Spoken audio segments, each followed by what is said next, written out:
lalo na sa'yo, Binibining Darren Avila. Ipakilala mo muna ang iyong sarili. Magandang gabi rin sa iyo.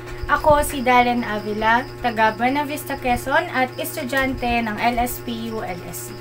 Ang ating panayam ngayon ay tungkol sa wika.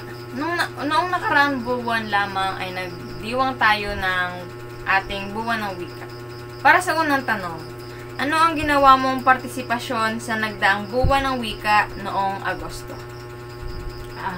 Ang ginawa kong partisipasyon sa nagdaang buwan ng wika nitong Agosto ay sa pamamagitan ng pagbabahagi ng isang larawan o digital photo sa social media na naghahayag ng aking pagmamalaki bilang isang Pilipino. Yun yung nag-post tayo sa Facebook.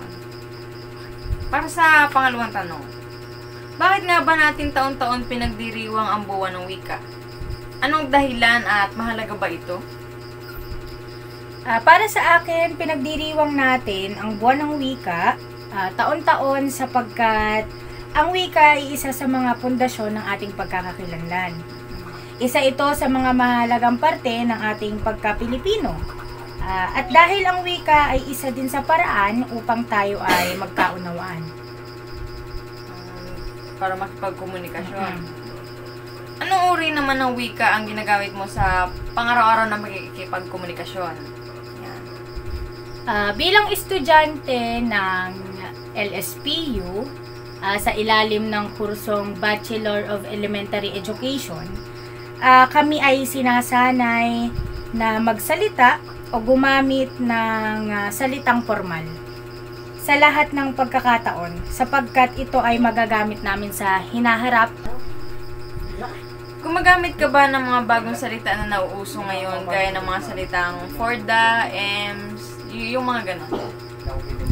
Kagaya ng aking nabanggit, ako ay hindi gumagamit ng mga bagong salita sapagkat hindi ito itinuturo sa amin at para din sa akin, para sa sarili kong opinyon, hindi ito maganda sa aking pandinig.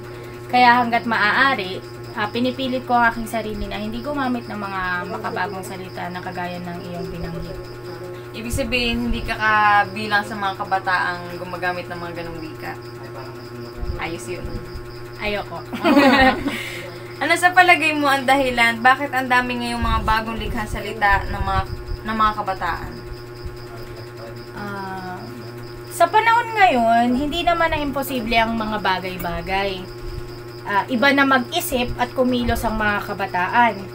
At sa tulong na din ng makabagong teknolohiya o modernong panahon, madami na ang kaganapan na nakakaapekto sa kanilang personalidad bilang tao. Madami silang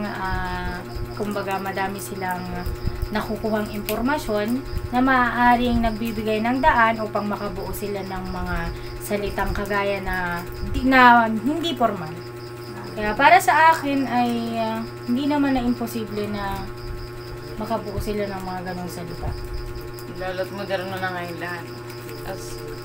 Ngayon, para wakasan ng ating panayam, may hinanda ako dito mga tatlong salita lang. Tatlong salita noon. Tapos, may pamilian. Hulaan mo lang kung anong ibig sabihin nun. Yan. This yung sorpresa. Para sa unang salita. Ano ang ibig sabihin ng salitang anluwagi? Unang pamilian, karpintero. Pangalawang pamilian, magtatanim. Anluwagi? Anluwagi. Ngayon mo lang narinig? Oo. Karpentero? Okay. Tama! Tama! Anluwagi yung sabihin karpintero. Noon yun. Okay. Pangalawa, balintataw. Nabalintawak lang ang alam. Okay. Balintataw. Una pamilian, imahinasyon. Pangalawa, pag-iisip. Pag-iisip? Mali. Ang imahinasyon. Pag sinabi balintataw, imahinasyon. Hindi ko rin alam kung bakit. Balintawak lang po. At huli ay matarok. Ito ba ay makalimutan? O ito ba ay maunawaan? Akala ko sa Layo, no? matarok, mataas. Oo. Matarok ay Makalimutan o maunawaan? maunawaan. Yan. Yan. Tama. Sa tatlo, nakadalwa ka. Yun lang. Doon na natatapos ang ating panayam. Maraming salamat. Magandang gabing muli.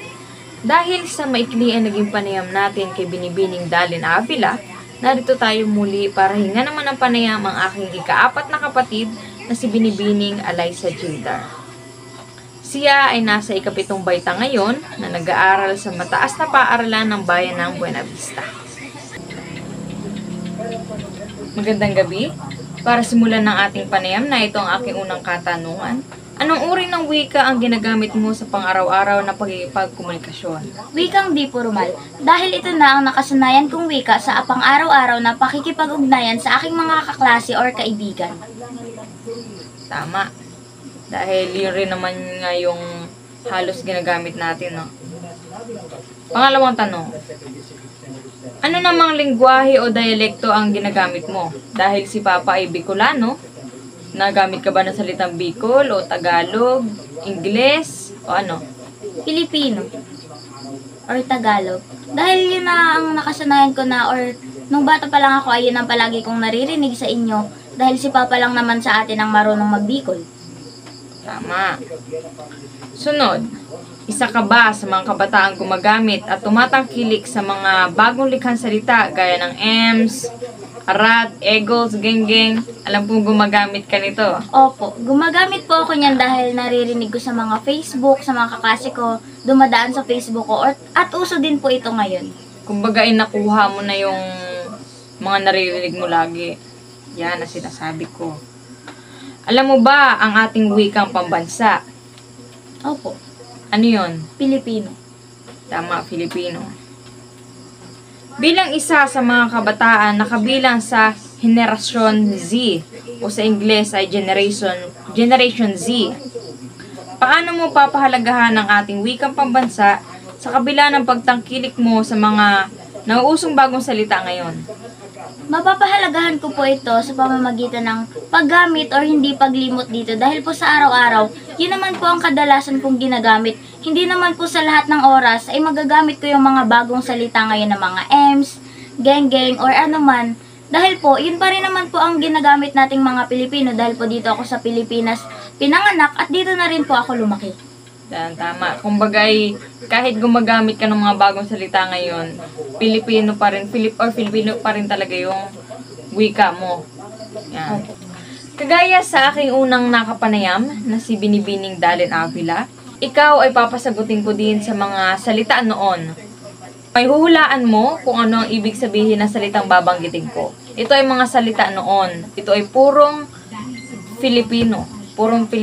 Nung hindi pa tayo sinasakop ng mga dayuhan, ito talaga ang mga tawag natin sa mga bagay-bagay.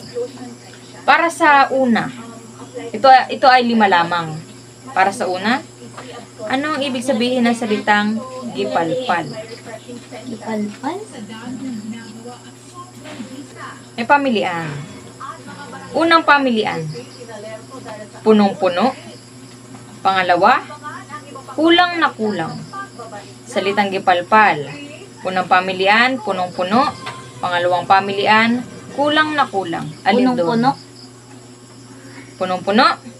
Tama. Ang salitang gipalpal ay ang ibig sabihin ay punong-puno. Sunod, kumakandili. Unang pamilian, sumasayaw. Pangalawang pamilian, nagmamalasakit. Sumasayaw? Hindi. Kasi nasanay tayo sa kumakandiri, di ba? Yun yung sumasayaw nga, parang ganon. Pero ang sagot ay nagmamalasakit. Kumakandili, nagmamalasakit. Pangatlo, talipantas. Ito ba ay magaling? O ito ba ay makapal ang muka? Magaling? Mali. Makapal ang muka. Talipantas. Kumbaga ay pwede ring manloloko. Kaya ang sagot ay makapal ang muka. Sunod ay salanggapang. Ito ba ay walang hiya? O ito ba ay magalang? Walang hiya. Tama. Walang hiya. Ang salanggapang ay, ibig sabihin ay walang hiya. At panghuli ay alunwagi. Ito ba ay karpintero? O ito ba ay magsasaka? Karpintero. Tama, karpintero. Ang ibig sabihin ng anluwagi ay karpintero. May natutunan ka naman ba? Salamat sa pagsagot sa aking mga katanungan at magandang gabi muli. Magandang gabi din. Sabi mo paalam.